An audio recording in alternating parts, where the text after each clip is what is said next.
Cette exposition s'appelle La poétique du corps. Alors pourquoi le corps? Simplement, c'est un thème qui est utilisé en histoire de l'art depuis l'Antiquité. En fait, le corps, c'est le premier modèle qu'on a à disposition. En plus, c'est la manière de s'interroger sur qui on est, d'où on vient, enfin les questions philosophiques qui taraudent l'être humain depuis qu'il est humain. Donc, on a choisi cette thématique qui est vraiment très importante. Jusqu'au XIXe siècle, le corps est représenté de manière extrêmement académique. Et il faut attendre le XIXe siècle, vers la fin, avec Manet, avec l'Olympia de Manet notamment, pour avoir une rupture. C'est-à-dire pour la première fois, on s'autorise à représenter le corps comme il est. Carrément après, des artistes vont le déformer, vont le martyriser, vont le découper, vont faire tout et n'importe quoi. Et ça va laisser une grande liberté. Donc pourquoi avoir choisi ces 4 artistes? Simplement parce que ce sont 4 artistes que nous aimons beaucoup et qu'on trouvait intéressant de montrer ensemble ces œuvres et qui ont des répondances. En fait, c'est ce qu'on cherche quand on fait une exposition à thème, c'est qu'on choisit des artistes dont les œuvres peuvent vraiment s'intégrer les unes avec les autres, dialoguer, se répondre, carrément mettre en évidence des choses qu'on ne mettrait pas en évidence s'ils étaient seuls. Le premier artiste que je vais présenter, c'est David Siana. C'est un artiste qui travaille à Monté, en Valais. C'est un artiste peintre, dessinateur, mais qui fait aussi des installations. Donc la toute première œuvre que j'ai vue de lui, c'est une installation d'un bateau à la piscine de Monté, lors d'une exposition Visarte Vallée, avec un arbre qui poussait au milieu du bateau. Voilà. Donc le bateau, c'est quelque chose d'extrêmement important. Et c'est le bateau qui a une référence d'histoire de l'art très importante, c'est-à-dire c'est une référence à la Nef des Fous d'un peintre hollandais, Jeronimo Bosch. Donc c'est un tableau qui est extrêmement célèbre et qui exprime la folie de l'être humain. Quand on arrive sur Terre, voilà, on est là, mais on ne sait pas où on va, on ne sait pas qui on va le découvrir. Et c'est comme si on était des fous sur une nef qui n'est pas de gouvernail, sur une mer qui souvent est en furie ou calme, etc. Maintenant, comme on peut voir sur le tableau, c'est un tableau qu'on appelle de technique mixte, c'est-à-dire qu'il a du collage, il y a du papier craft qui est collé sur une toile. Il y a du dessin au feutre qui reprend des formes, notamment la forme du bateau, des vagues de ces personnages. Mais si on regarde bien, ces personnages en fait ne sont pas dessinés par l'artiste, mais sont issus d'une photocopie de ce qu'on appelle des planches d'anatomie. Alors, les planches d'anatomie, c'est quelque chose qui naît avec la Renaissance. Jusqu'alors, on ne savait pas comment était fait un être humain à l'intérieur. Et à la Renaissance, il y a des scientifiques qui commencent à s'intéresser à ça. Mais il y a aussi des artistes, comme Léonard de Vinci, qui vont transgresser carrément l'autorité, parce que c'était interdit de toucher à des corps, qui va couper les corps, les disséquer et regarder comment c'est fait à l'intérieur. Donc à partir de là, il y a une collaboration entre artistes et scientifiques. Les scientifiques vont découper les corps, les artistes vont les dessiner. Donc, en introduisant des planches d'anatomie dans ses dessins par la forme du collage, David Siana crée vraiment un pont entre l'histoire de l'art ancien, donc de la Renaissance, du baroque, et on fait quelque chose de complètement contemporain. Alors pourquoi c'est contemporain? Simplement parce que par le collage déjà, qui est une technique qui naît avec le cubisme, donc avec le début du XXe siècle, on arrive à quelque chose qui est complètement hors du réalisme. Et en plus, il déforme les corps. Vous voyez que les mains sont extrêmement allongées. Il dessine carrément, on a l'impression qu'il dessine tout le système nerveux de ces corps. Et il en fait des personnages dont les yeux sont escavés, donc on ne sait pas si on se situe au niveau du crâne ou si on est au niveau de l'aveuglement, pour reprendre toujours la métaphore de la Nef des Fous. Donc on est dans un contexte qui est très contemporain, dans la déformation, dans l'expressionnisme, qui est aussi un courant du XXe siècle, pour arriver à une composition qui ne répond plus exactement à des normes, disons, anciennes de perspective, avec même la perspective est déformée.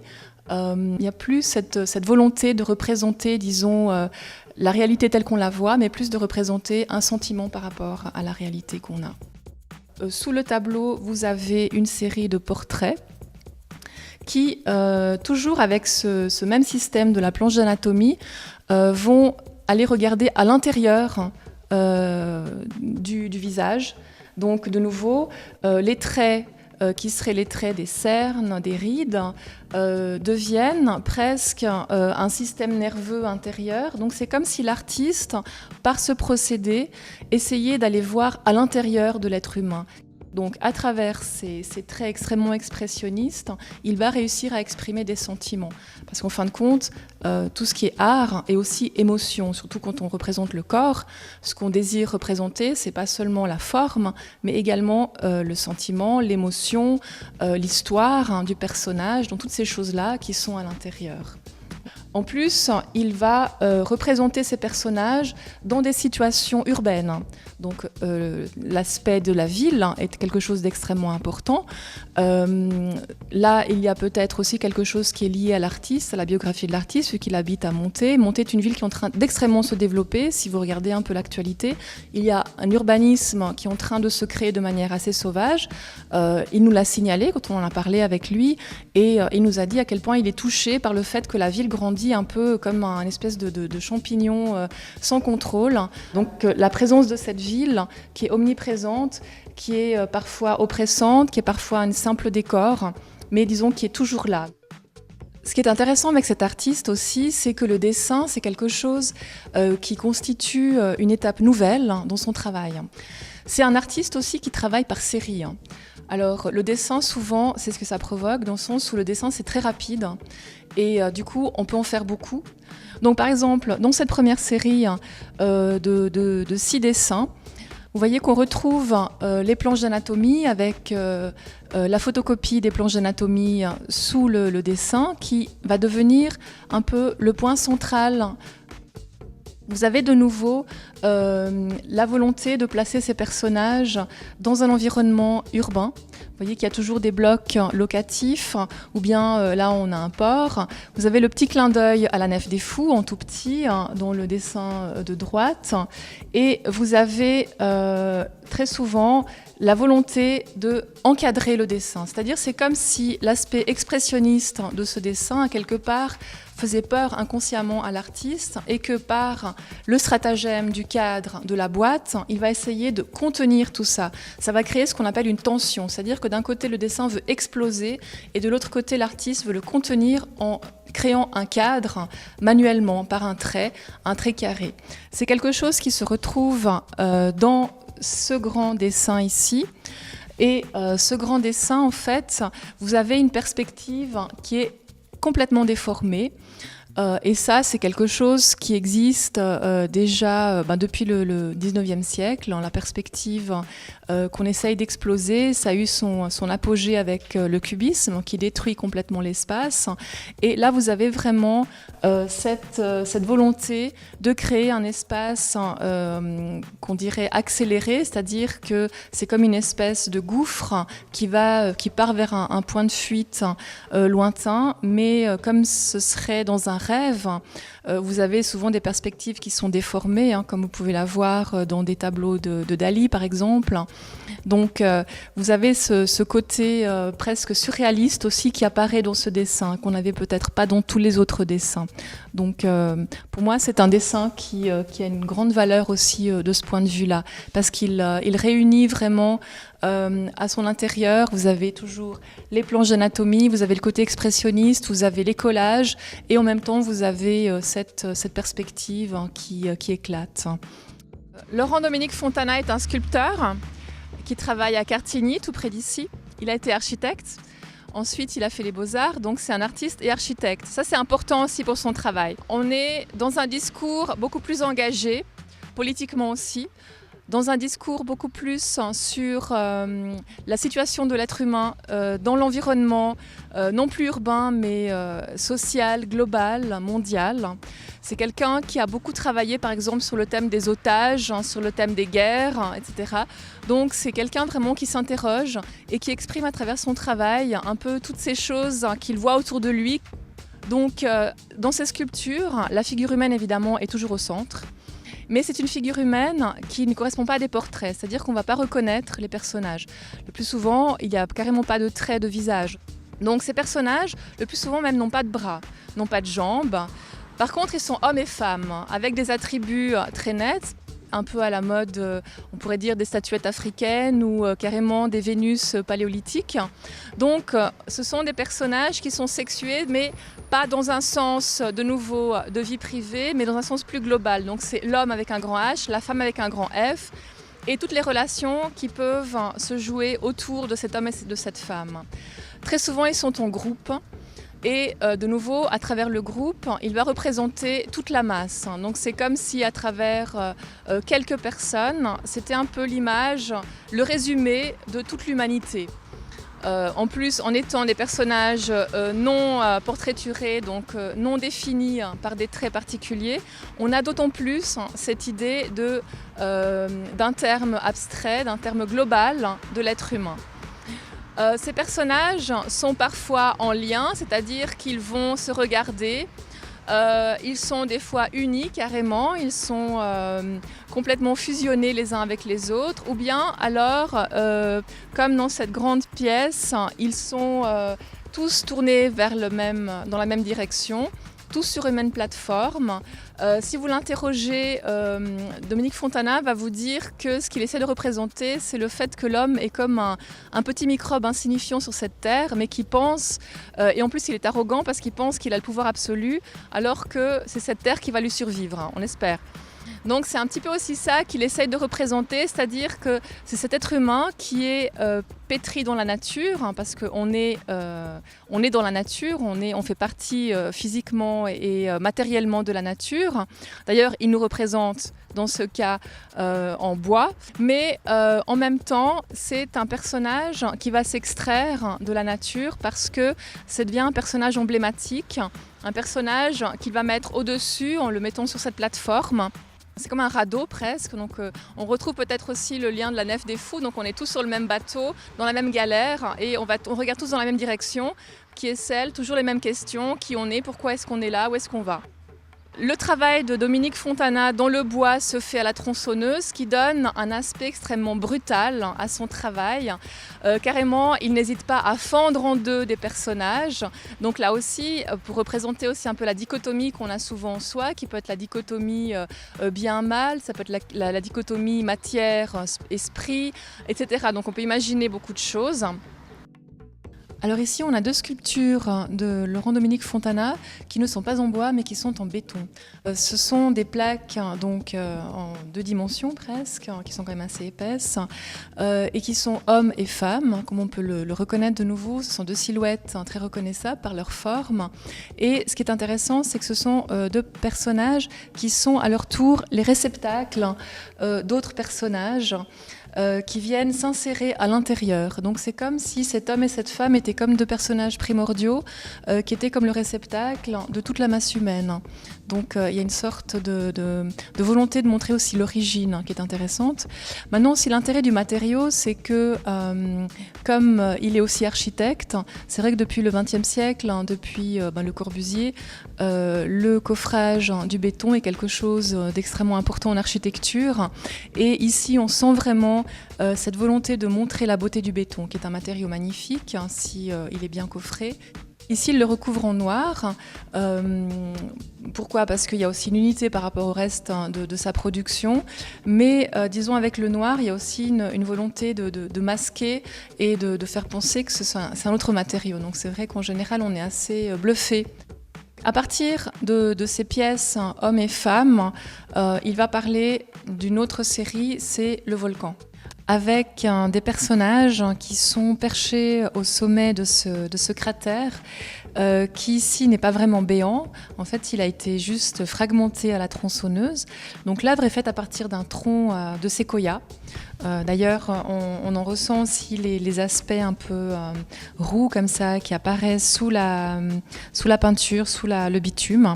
Et le tronc a été donc sectionné à un moment, travaillé, sectionné ensuite en 3 parties, donc ce sont vraiment 3 parties distinctes, avec ces personnages qui sont placés dans une sorte de cercle autour d'un personnage central. Donc là aussi, on retrouve toujours cette image de l'être humain qui est dans un environnement qui est dangereux, parce que le volcan, somme toute, ça reste quand même un des dangers de la nature. On a De nouveau des personnages hommes et femmes, toujours emblématiques, sans les bras, dans des postures, je dirais, de contemplation, des personnages qui sont immobiles, qui sont droits, qui sont erratiques.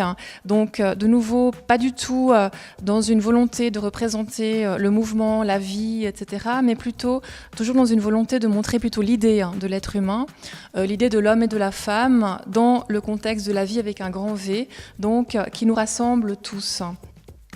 Avec toujours ce travail à la tronçonneuse qui offre une matière qui est extrêmement belle parce que si le tronc a été dépourvu de son écorce, mais le travail à la tronçonneuse reprend quand même des choses très belles, des rigoles, des traits, des rides.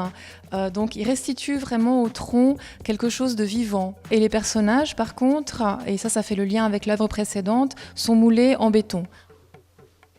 Cette salle est consacrée à un artiste qui travaille à Genève, qui s'appelle Philippe Racine, et qui travaille la peinture et le corps en peinture. C'est une série en fait qui est extrêmement cohérente, c'est-à-dire que le corps est représenté toujours d'une manière assez identique au niveau notamment de la technique et des couleurs, mais avec chaque fois des variations qui sont extrêmement subtiles. Suivant les tableaux, on a soit le corps qui se reconnaît du premier coup d'œil en tant que silhouette, comme le premier qui est là, donc on reconnaît très facilement l'avant du corps, un morceau de l'arrière avec le dos qui se termine, la fesse, la main qui se prolonge, ou bien carrément quelque chose qui va plus vers l'abstraction avec une silhouette de corps qui, dans l'ensemble, va se percevoir comme un corps. Si on le voyait isolément, peut-être moins facilement, d'autant plus que l'artiste lui a carrément coupé la tête et les pieds, donc il y a manque d'éléments, on ne voit plus les mains, on ne voit plus vraiment les détails du corps, donc il va être perçu plutôt comme quelque chose d'abstrait. Ce qui est très intéressant dans ce travail, c'est ce noir pour travailler le corps, qui est une mixture propre à l'artiste, donc qui ne nous a pas vraiment révélé. C'est un mélange fait de peinture, certainement de bitume, de choses très variées qui, suivant les dilutions, vont provoquer des couleurs qui tendent vers le noir plutôt bleu, le noir plutôt vert, brun, etc. Donc c'est uniquement en s'approchant qu'on va avoir toutes ces textures magnifiques de cette peinture. Et quand la peinture devient opaque, c'est magnifique parce qu'il y a comme une cristallisation en surface qui donne quelque chose de brillant, de minéral à la peinture qui donne quelque chose de très sensuel. Ce qui est particulier aussi, c'est que ces corps sont placés dans un non-espace. Tout autour des corps, l'artiste a voulu représenter un fond gris, uniforme, sans variation. Ce qui donne l'espace, en fait, c'est le corps. Donc on va être happé littéralement par ces corps qui fonctionnent comme des gouffres, à cause du noir évidemment, qui s'oppose au gris environnant, qui lui va provoquer carrément un mur. On n'est plus comme dans les sculptures de Fontana au niveau de la représentation de la masse humaine, mais là on est dans le cadre de l'intime. L'artiste se révèle lui-même, c'est comme s'il révélait en fait son propre corps, sa propre intériorité, ses propres rêves dans lesquels on peut tous se projeter, parce que dans le noir c'est la nuit, le noir c'est le monde où tout est possible, où tout est imaginaire, où tout est imaginable. Donc il nous invite vraiment à pénétrer dans ce monde-là. Maintenant, une particularité de Philippe Racine, c'est que c'est quelqu'un qui a un grand talent pour le dessin, c'est quelqu'un qui dessine très bien les nuits académiques, et ça lui a posé problème. D'ailleurs, dans toutes ses peintures, il essaye de casser ça.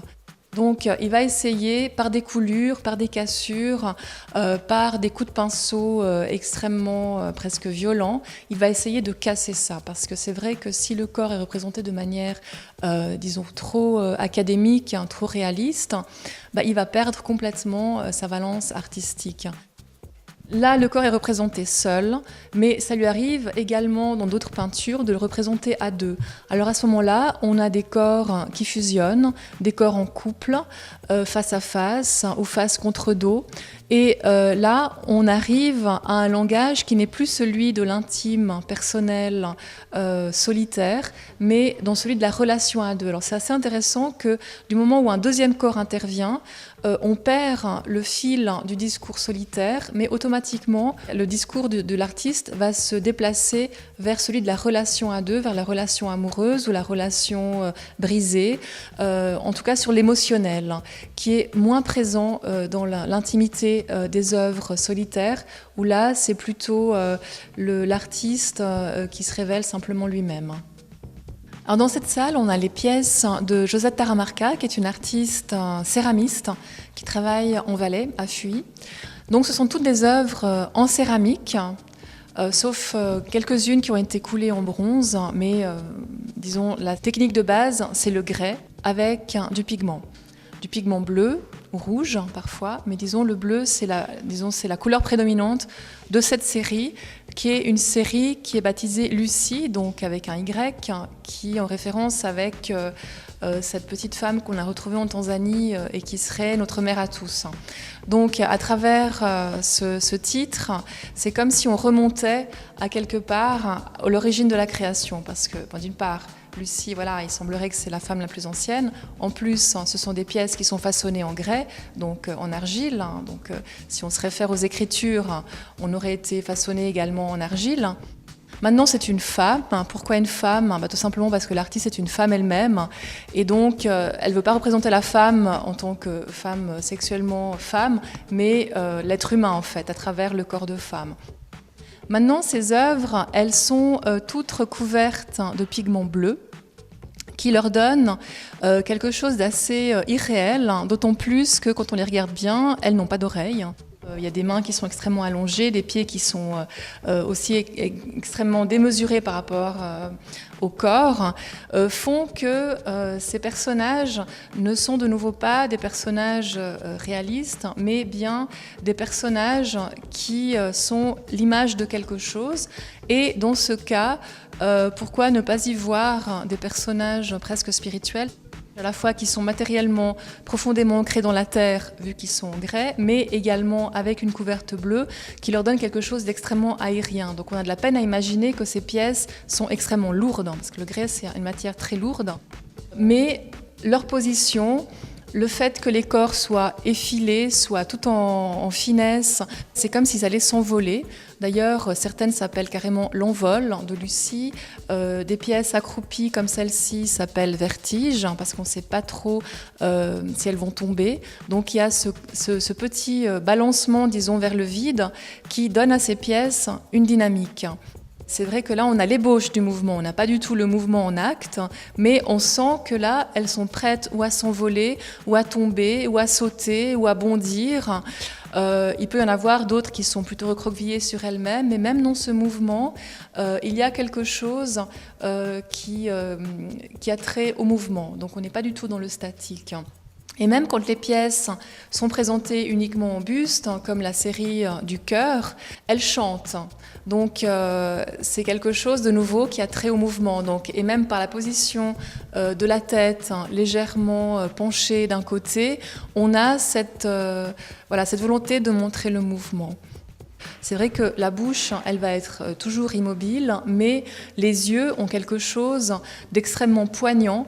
Et ce sont des regards qui sont tournés vers quelque chose, on ne sait pas ce que c'est. Si c'est tourné vers le haut, on peut imaginer vers le ciel. Quand elles sont plutôt tournées vers le bas, on a l'impression qu'elles regardent à l'intérieur d'elles-mêmes. Donc ce sont des pièces qui sont dans la contemplation et dans le début de quelque chose. On aurait presque l'impression que ces pièces viennent de se réveiller. Là, voilà, l'artiste vient de les façonner et là, elles sont un peu, je dirais, pour banaliser à la manière de Pinocchio, voilà, c'est la pièce qui est sortie des mains de l'artiste et qui est prête à bouger et vivre sa vie propre. Et là, elle touche à travers ça également la métaphore de Pygmalion, qui avait créé une statue dont il est tombé amoureux, et cette statue prend forme grâce au don des dieux et devient indépendante de l'artiste. Donc même si ces pièces sont autobiographiques ou pas, les autres personnes peuvent s'y reconnaître. alors c'est là qu'on atteint le langage universel de l'art, comme la musique, comme la poésie. Donc c'est vraiment dans cet aspect-là que l'œuvre d'art existe. Donc là, Josette Taramarca résume très bien dans son travail la genèse de l'œuvre d'art, pourquoi c'est une œuvre d'art et comment l'œuvre d'art devient indépendante de l'artiste et vit sa propre vie.